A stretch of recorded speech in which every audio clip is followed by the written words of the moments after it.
Hi, it's Valentine's week and I thought I'd show you some of the love stories I have at the moment that are either out recently or coming up. I've split them into three rough piles. One is love stories, one is stories about love and loss, and then I've got a third pile just with two books in it for somebody who really doesn't fancy love stories and wants something a little bit different. So let's start with this book. This is Uncoupling by Lorraine Brown.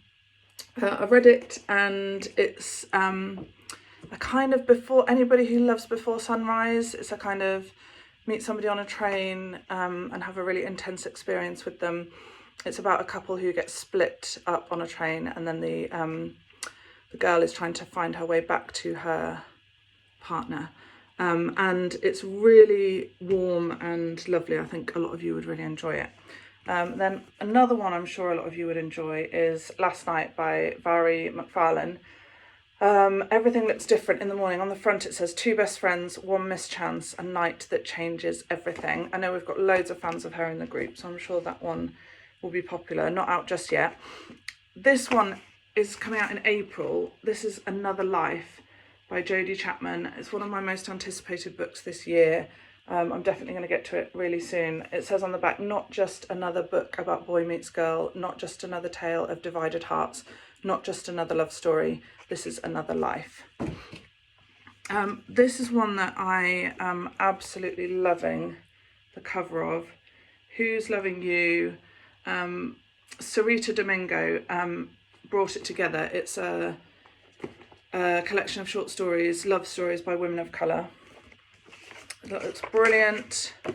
You Deserve Each Other by Sarah Hogle is one of those kind of hate to love stories. It says it's perfect for fans of the love quotient, the hating game, which I've seen all good things about.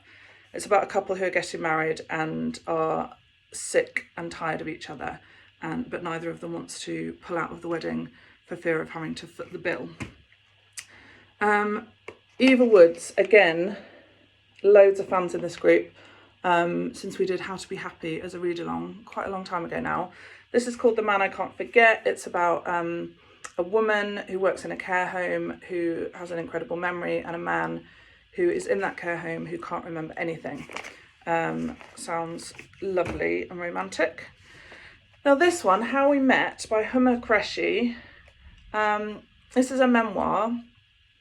It's about growing up as a Muslim and being expected to have an arranged marriage, but going your own way and meeting somebody and marrying for love.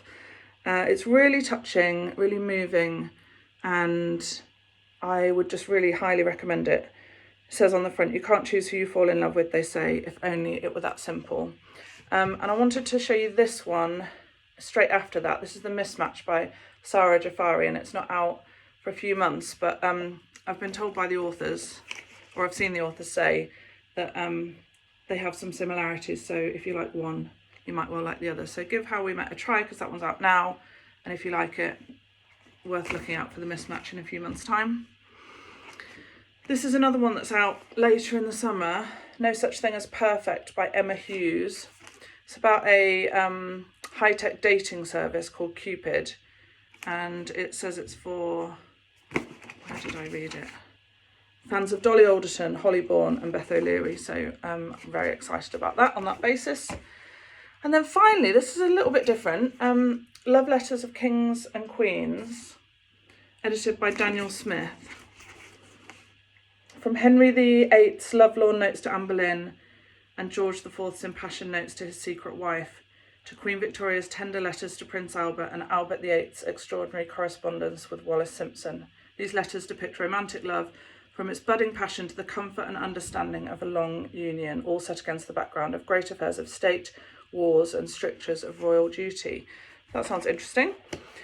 Okay, now I just noticed that a lot of the books I had for this video were about loss, heartbreak, finding love after loss, so let's get into that. This one I'm dying to read. It's a rom-com.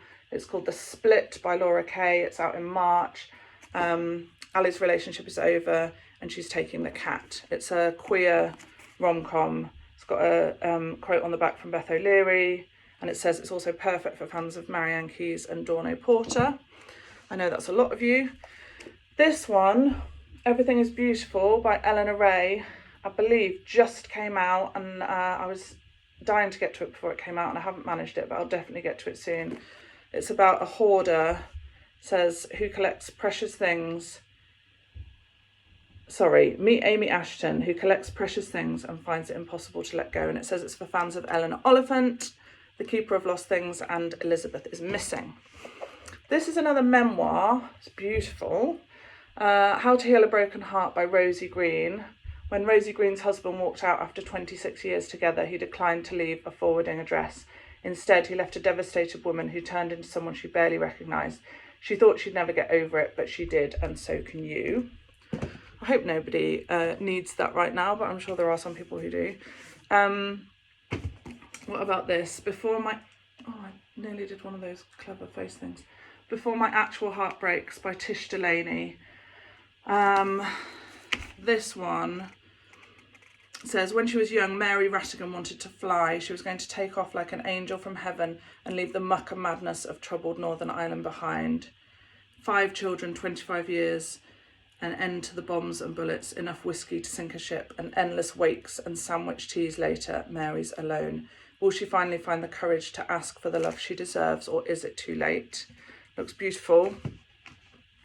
Unbreak Your Heart by Katie Marsh. One Boy's Wish, One Last Chance, One Extraordinary Love Story. It's about somebody, a little boy who's ill and trying to find somebody for his single dad. This one is A Sky Full of Stars by Danny Atkins. Just out last week. About a professional astronomer dying in a train crash, and the man she leaves behind meeting 4 strangers whose lives have been changed by hers. Again, heartbreaking, beautiful. This is The Man I Didn't Marry by Annabelle. We've got a giveaway of this coming up. Look out for it. Sarah's going to run it. What happens when the man she married can't remember her? When her husband, Ellie has the perfect life. When her husband develops amnesia, he forgets everything about the last 5 years, including their relationship. So they have to start to get to know each other from the beginning all over again. Brilliant premise. This one's The Last Goodbye by Fiona Lucas. How can you ever move on if you can't let go? It's about finding love after loss. 3 years ago, Spencer was tragically killed in an accident and Anna's world was shattered. On New Year's Eve, Anna phones Spencer's number just to hear his old voicemail greeting, but to her shock, someone answers. And finally, for this pile, I've got Love Almost by Hayley Doyle. Chloe and Jack are soulmates, but life has other plans. Chloe is deliriously in love for the first time, but when Jack, her boyfriend of 5 months, is killed in a tragic accident, she is left reeling. Their relationship was amazing, but it never really had the chance to get started. It's about her deciding to do all the things they plan to do together on her own. And then, if none of those are your thing, I'm sure there'll be something there for everybody to love, but if they're not, one of the publicists suggested for this video Happy Families by Julie Marr, which is more a love letter to family than to romantic love, and it's described as the Rosie Project meets Gavin and Stacey with a pinch of the unlikely pilgrimage of Harold Fry. And finally, I've got a thriller, because I know there's people in this group who only read thrillers. So this is a love story wrapped in a thriller, which is set in snowy 1980s Montana, chic 1990s Manhattan, and drone-filled 2030s Britain. So that's Future Perfect by Felicia Yap. So hopefully something there for everybody. Happy Valentine's Day and happy reading.